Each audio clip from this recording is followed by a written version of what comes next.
Yeah, so whenever we're talking, just this together. Conscious. Yeah, conscious. There we go. Yeah, great.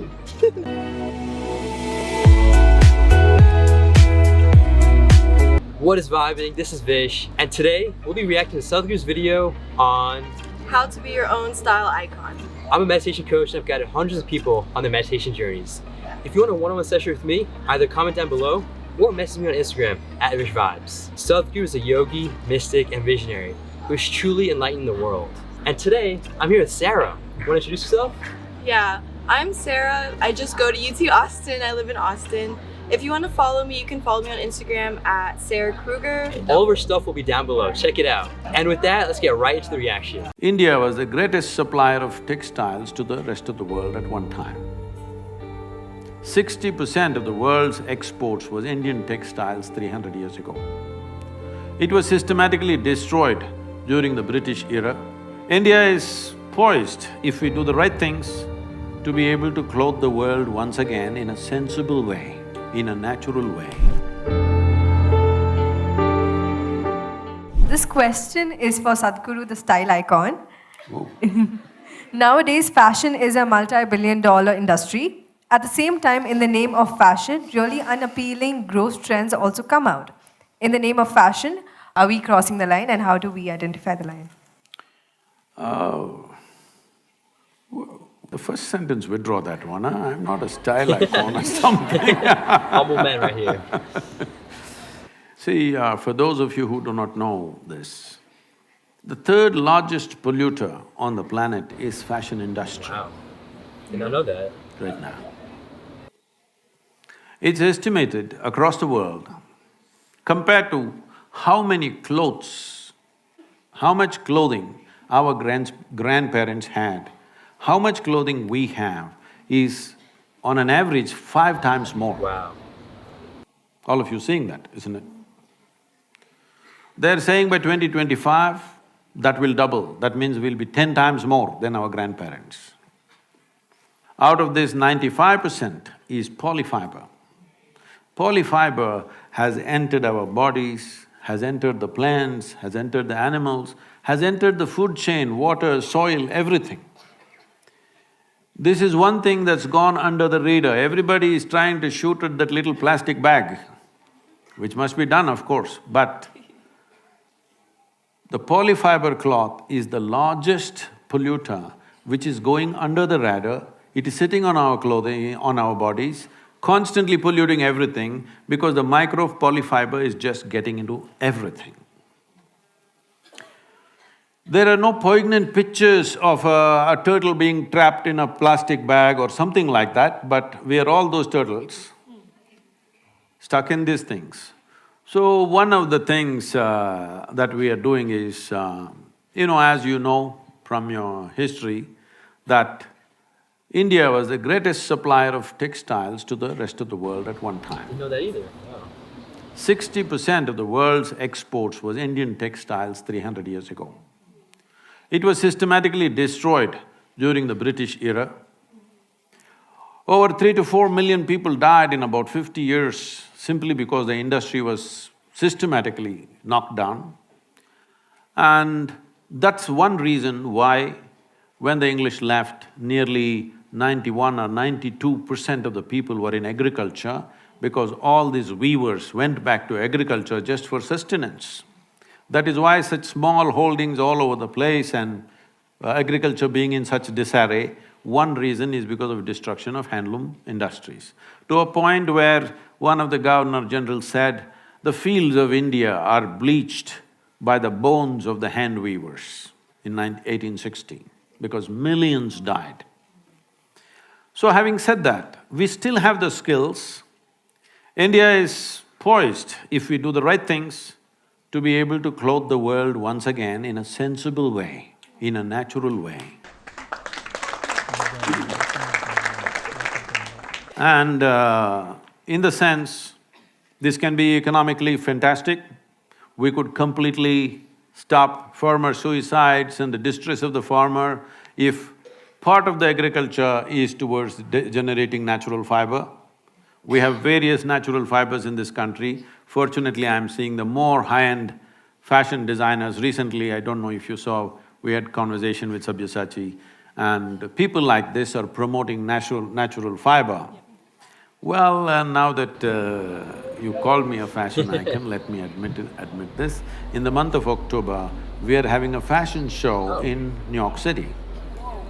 Woo! This fashion show, I'm not going to walk the band. That'd be cool though. Okay. This is not about showing the apparel, but this is about exposing the top designers in America to Indian textile, the fabric. So 30 varieties of fabric I've already transported to United States, it's waiting there. We're going to display this and give this material to them, of some part of it free of cost, so that they can try what they want. And to promote this, this could be a game changer for India's economy. It need not necessarily be handloom, even if it is machine woven, but natural fiber. If natural fiber comes back, there is no other nation on the planet which has the skills that we have. Over 120 distinct varieties of weaves we have in this country. Nearly 50 of them will die any time in the next 10 to 15 years, because only one old person, one little couple are doing something, their children have become software engineers. And it will die in the next 10-15 years unless we revive, because we must understand this. I don't know if you've ever been to a handloom weaving thing, have you been there? Yeah. In Bangalore, there's a lot of silk saree weaving, you must go and see. At one time, my father believed that I will go into this because the larger family was involved in silk weaving.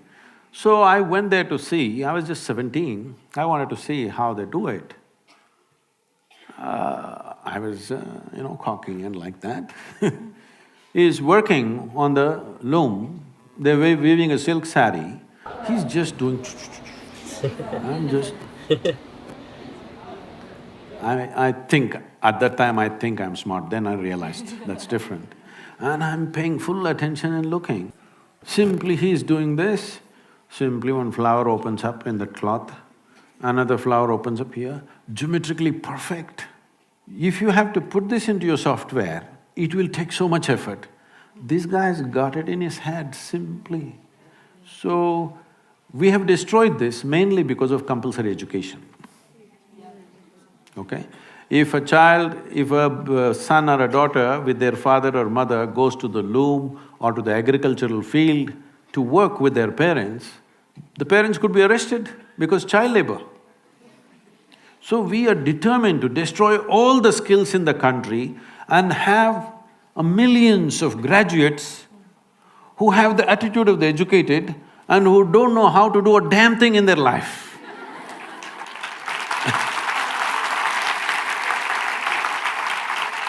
So, we push the education system towards only 50% of the time that you spend in the school should be academics.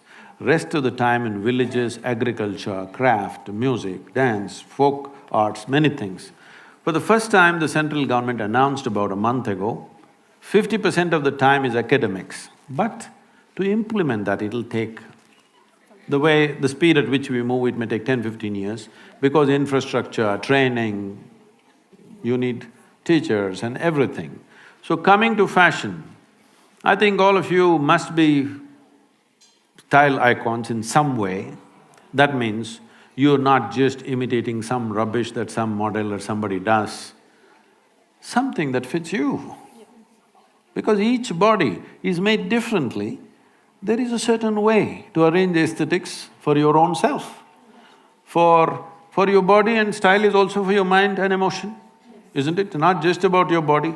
So it must arrange itself like that, and please, maybe right now it's not possible for everybody, at least one day in a week, please wear natural fiber. Many farmers will not die if you do just this one thing.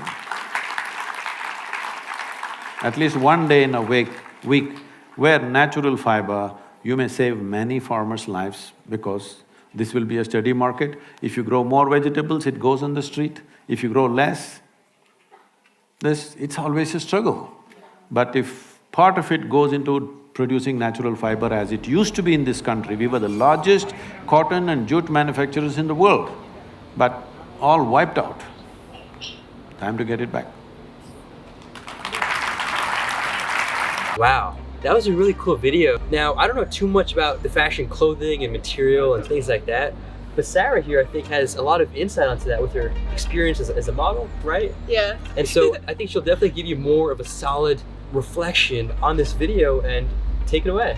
I think that one of the biggest problems that not only India, all these other countries in the US faces is that fast fashion is becoming such a big pollutant, and it's hard, especially being like in college or in high school, and you see all these people like being trendy, wearing things that you want to wear, and it's like, do I spend $70 on an organic, the real material, or do I go to like Forever 21, Shein, H&M and get it for like $5?